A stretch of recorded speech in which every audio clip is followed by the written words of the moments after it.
Hello everyone, welcome to class number 67 of the chapter Data Structure. So आज की class का हमारा discussion का टॉपिक है postfix to infix conversion. आज की क्लास में हम देखेंगे कि पोस्ट फिक्स नोटेशन वाले एक्सप्रेशन को हम कैसे इनफिक्स नोटेशन वाले एक्सप्रेशन में कन्वर्ट कर सकते हैं। तो चलिए शुरू करते हैं डिस्कशन। तो यहाँ पे जैसे कि लास्ट कुछ क्लासेस में हमने डिस्कस किया था कि एक पोस्ट फिक्स एक्सप्रेशन को हम कैसे इवेल्युएट कर सकते हैं। एग्जैक्टली वही कंप्लीटली सेम प्रोसेस ही हम यूज करते हैं एक पोस्ट फिक्स एक्सप्रेशन को इन फिक्स एक्सप्रेशन में कन्वर्ट करने के लिए। तो पोस्ट फिक्स एक्सप्रेशन को इवेल्युएट करते वक्त हम कैसे करते थे?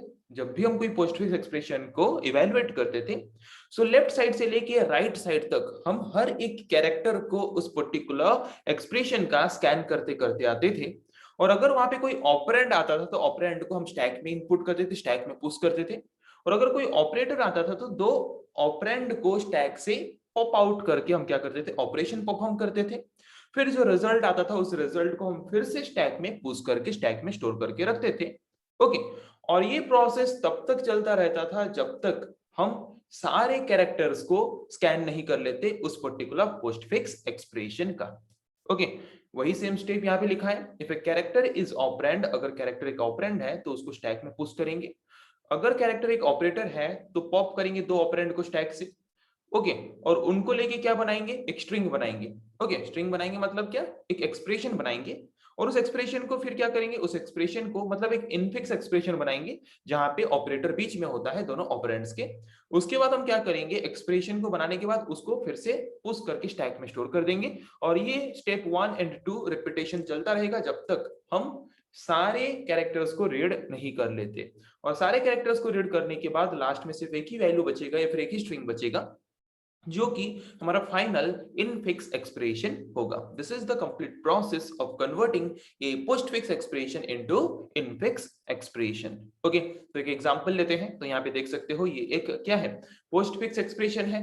तो कोई भी पोस्ट फिक्स एक्सप्रेशन को हम इवेल्युएट जिस प्रोसेस से करते थे वही सेम प्रोसेस से हम क्या करेंगे?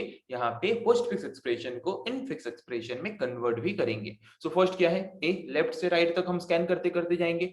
अगर कोई ऑपरेंड आता है तो ऑपरेंड को स्टैक में स्टोर करेंगे। अगर कोई ऑपरेटर आता है तो स्टैक से दो ऑपरेंड को पॉप आउट करके क्या बनाएंगे? एक स्ट्रिंग या फिर एक एक्सप्रेशन बनाएंगे। फिर से उसको लाके क्या करेंगे? स्टैक में स्टोर कर देंगे या फिर स्टैक में पुश कर देंगे। ओके, फर्स्ट आया ए, ए को हमने स्टोर किया स्टैक में। बी, बी को स्टोर किया हमने स्टैक में। सी, सी को भी स्टोर किया हमने स्टैक में। फिर आया माइनस।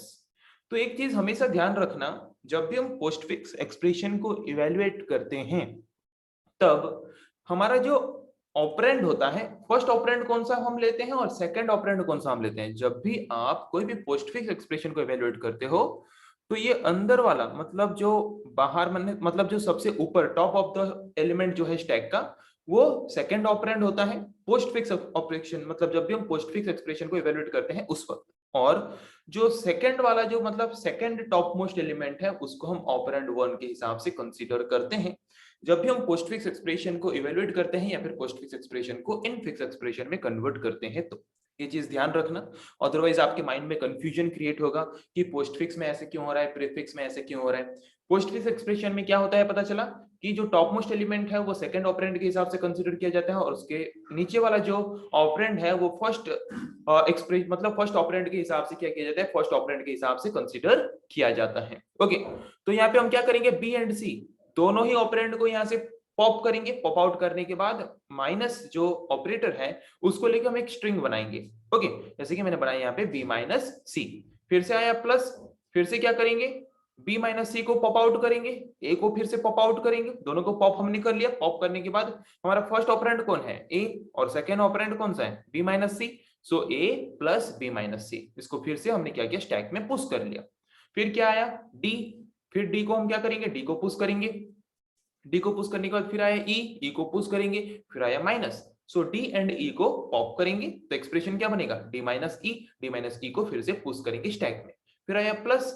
तो हमारा ये फर्स्ट ये एक ऑपरेंड है, मतलब ये एक हमारा स्ट्रिंग वैल्यू है, ये दूसरा स्ट्रिंग है। दोनों स्ट्रिंग को हम क्या करेंगे? अभी प्लस करेंगे, ऐड करेंगे। तो फर्स्ट कौन सा है ऑपरेंड? ये ऑपरेंड 1, ये ऑपरेंड 2 हमारे किसमें? पोस्ट फिक्स एक्सप्रेशन में। तो यहाँ पे बीच में आएगा प्लस। ये जो हमारा एक्सप्रेशन हमें यहाँ पे मिला ये हमारा है final infix expression of that particular postfix expression। तो यहाँ पे हमने सक्सेसफुली क्या किया, एक पोस्टफिक्स एक्सप्रेशन को इनफिक्स एक्सप्रेशन में कन्वर्ट किया। ओके, तो जैसे कि मैंने बोला, एक पोस्टफिक्स एक्सप्रेशन को इनफिक्स एक्सप्रेशन में कन्वर्ट करने का प्रोसेस जो है, एक पोस्टफिक्स एक्सप्रेशन को इवेलुएट करने का प्रोसेस भी वही सेम है। यहाँ पे वेरिएबल्स होने की जगह पे अगर यहाँ पे वैल्यूज होते तो यहाँ पे हमें एक फाइनल रिजल्ट मिलता कि नहीं।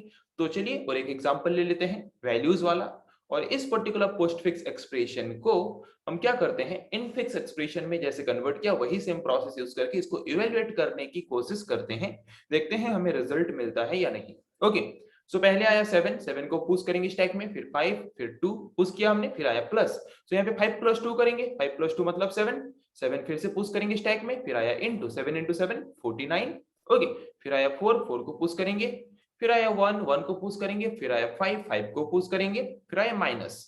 सो 1 - 5 मैंने बोला था, ध्यान रखना, जो सबसे टॉप ऑफ द एलिमेंट है वो सेकंड ऑपरेंड के हिसाब से कंसीडर किया जाता है पोस्टफिक्स एक्सप्रेशन में, और सेकंड टॉप मोस्ट एलिमेंट को हम ऑपरेंड 1 के हिसाब से कंसीडर करते हैं। सो ऑपरेंड 1 माइनस ऑपरेंड 2, 1 - 5 -4। ओके, तो -4 को फिर से हमने क्या किया, -4 को हमने पुश किया, फिर आया डिवाइड।